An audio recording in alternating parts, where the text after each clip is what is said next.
Yeah. Yeah, good morning. Thank you, Timur, for having me on this interview.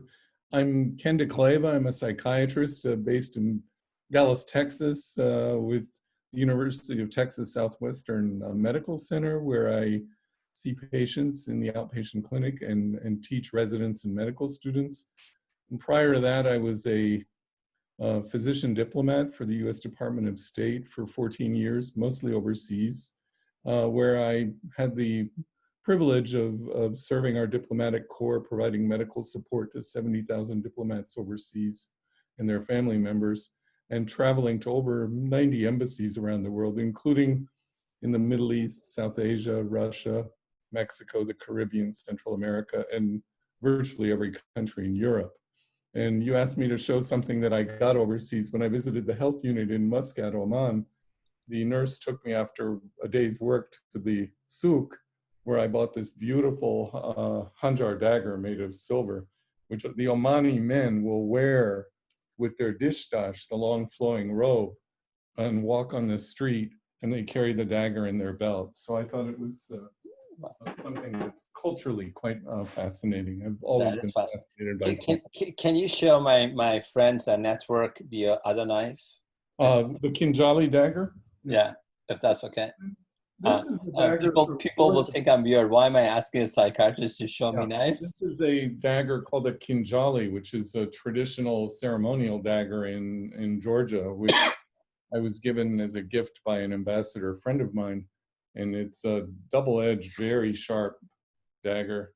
Again, a ceremonial, beautiful piece. You can see maybe on the video, the engraving and the detail is quite striking in this. So I enjoy art and culture, so I've had the privilege of collecting some of these things over the years. So it's really an honor and privilege to get to know you and share some of this about my prior And work. do you want to tell my network a little bit about your consulting practice, and if people like me are calling you to hire you on projects? Sure. The business Thank you. problems. Yes, I'm largely a practicing clinician where I see patients 4 days a week, but I have 1 day a week that I've freed up for consulting work, advising universities, national security policymakers, and businessmen on leadership analysis, an area which I've written and spoken about extensively, trying to understand the intentions and leadership psychology of adversaries such as Vladimir Putin, Xi Jinping, and Kim Jong-un. And also I'm involved with some leadership consulting, trying to study leadership in general, leadership practices, and strategic best practices that can help companies, both small, medium, and large, including startups. I love it. So how do you study somebody like a Kim Jong-un or Vladimir Putin, and like, how do you go about studying these people? And what is Yeah, what are that's you learning a about? challenge. This comes from a tradition that was developed by the OSS in World War II when they first published a psychological profile. A psychiatrist working with General William Donovan published a profile called The Mind of Adolf Hitler, which was declassified many years later, and then further developed at the CIA and other government agencies to study leaders at a distance, to understand how their psychology could be useful to policymakers who are negotiating with them, for example. So you study them by looking at their history, their behavior. Today, in today's world, that would include video, interviews that they've given, social media postings, publications, lectures, as well as secondary sources of people who've met with the leader or worked for the leader. And that may include other diplomats, other leaders who've written about them, as well as family members, friends, and other people who have crossed paths with them. And you also look at medical data in terms of many leaders in the G20 around the world are in their 60s, 70s or more, so they have health risks. So you try to get, where available, medical data, understand their health risks. For example, I've written about Kim Jong-un's cardiac health risks earlier this year. So those are areas where you take all those pieces and it's part of a puzzle that it's one piece of a larger intelligence analysis.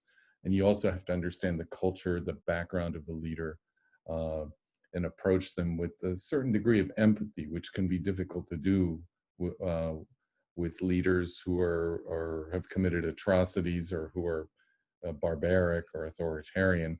You still have to put yourself in the leader's shoes and in the history of the country and the language to try to understand them. I love it. I love it.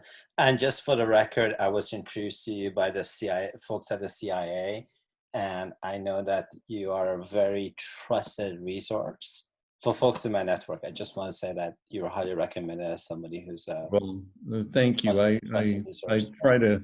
The other thing that is important in this kind of work is a mindset of always learning, keep on learning, meeting new people. Networking is very important, and having curiosity. And I have the same curiosity and passion for understanding leadership that I did when I first started writing about it in the mid-90s, when I studied the profile and published the profile of Dr. Radovan Karadzic, the leader of the Bosnian Serbs, who's now in prison for genocide.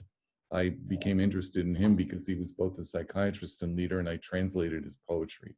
So that's how I got interested in this. But I have the same curiosity today that I did in 1995 when I first started studying. Wow, how fascinating.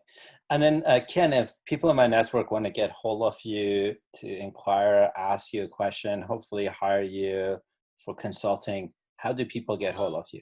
The best way is to shoot me an email at deklevak@hotmail.com or deklevak@icloud.com. Awesome. Thank you so much, Ken. Yeah, I'm certainly happy to do that. Thank you.